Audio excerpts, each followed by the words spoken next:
ప్రధాని నరేంద్ర మోడీ ప్రస్తుతానికి తన రష్యా పర్యటనను రద్దు చేసుకున్నట్టు బ్రేకింగ్ న్యూస్ అందుతోంది. మే 9వ తేదీన మాస్కోలోని రెడ్ స్క్వేర్ దగ్గర జరిగేటటువంటి గ్రేట్ పేట్రియాటిక్ వార్ 80వ వార్షికోత్సవంలో ఆయన పాల్గొనేందుకు ఆయన మాస్కో వెళ్లాల్సి ఉంది.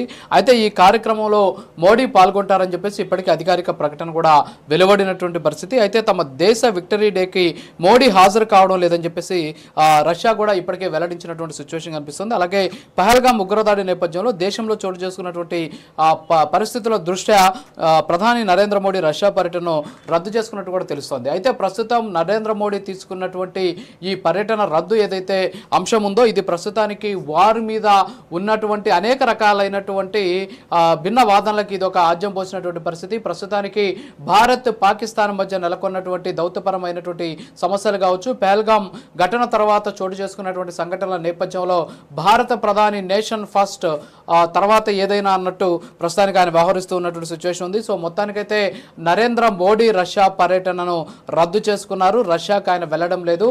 అయితే దీన్ని బట్టి చూస్తూ ఉంటే భారత్ పాకిస్తాన్ మధ్య ఏ యుద్ధం జరగబోతోంది అంటే కేవలం ఇది సైనిక చర్య ద్వారా జరిగేటటువంటి యుద్ధమా, లేకపోతే రెండు దేశాల సైనికులు చేసుకునేటటువంటి యుద్ధమా, లేకపోతే భారత్ చేసేటటువంటి సర్జికల్ స్ట్రైకా, లేకపోతే పాకిస్తాన్ని అష్టదిగ్బంధనం చేయబోతూ ఉన్నటువంటి భారతదేశ చర్యల ఏ రూపంలో పాకిస్తాన్ని భారత్ కట్టడి చేయబోతోంది అనే దాని మీద అయితే సర్వత్రా రకరకాలైనటువంటి వాదనలు కూడా వ్యక్తమవుతూ ఉన్నటువంటి పరిస్థితి కనిపిస్తోంది. ఇప్పటికే ఆ దేశానికి సంబంధించి ఆర్థికపరమైనటువంటి ఇబ్బందులు కలిగే విధంగా భారత్ అడుగులు వేస్తోంది. ఇందులో భాగంగానే IMFకి సంబంధించి లేఖ రాసింది. IMF వాళ్ళకి ఇచ్చేటటువంటి నిధులు ఇవ్వద్దు అని చెప్పేసి కోరినటువంటి పరిస్థితి. దీంతో పాటు వాటర్ని రద్దు చేసింది. మరో పక్క ఇప్పటికే రెండు దేశాలకి సంబంధించినటువంటి ఇతరులు ఎవరైతే జోక్యం చేసుకుంటారో వాళ్ళ విషయంలో కూడా చాలా కఠినంగా వ్యవహరిస్తూ ఉన్నటువంటి పరిస్థితి. దౌత్యపరమైనటువంటి దాదాపుగా కూడా అన్ని దారులు కూడా మూసేసినటువంటి సిచ్యువేషన్. వీటితో పాటు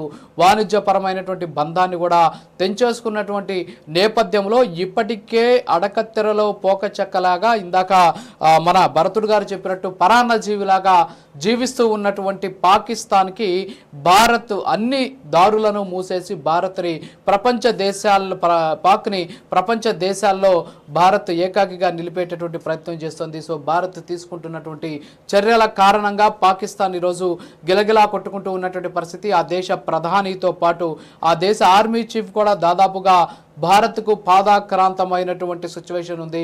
ఎట్టి పరిస్థితుల్లో యుద్ధం వద్దు, భారత్ చర్యలు చూస్తూ ఉంటే మా మీద యుద్ధానికి రాబోతోందేమో అనేటటువంటి భయం మాలో ఉంది అని చెప్పేసి ఇప్పటికే ఆ దేశ ప్రధాని ఐక్యరాజ్య సమితితో పాటు ఇతర దేశాలను కూడా కోరుతూ ఉన్నటువంటి సిచ్యువేషన్ కనిపిస్తుంది. సో ఓవరాల్గా చూస్తే ప్రధాని మోడీ రష్యా పర్యటనను రద్దు చేసుకున్నటువంటి సిచ్యువేషన్ అయితే ఉంది. సో మొత్తానికి ప్రధాని మోడీ రష్యా పర్యటన రద్దు మరి కాస్త ఇండియా పాకిస్తాన్ మధ్య కాస్త ఇంకా కూడా హీట్ని పెంచుతూ ఉన్నటువంటి పరిస్థితి. ఇప్పటికే భారత్ పాక్కి సంబంధించి సరిహద్దులో వేడి రాజుకుంటూ ఉంది. అంతేకాకుండా ఒక రకమైనటువంటి ఉద్రేక పరిస్థితులు నెలకొన్నటువంటి పరిస్థితి. చల్లగా ఉండేటటువంటి కాశ్మీర్ రోజు రోజుకి వేడెక్కుతూ ఉన్నటువంటి సిచ్యువేషన్ కనిపిస్తుంది. ఇది బ్రేకింగ్. సో బులెటిన్లో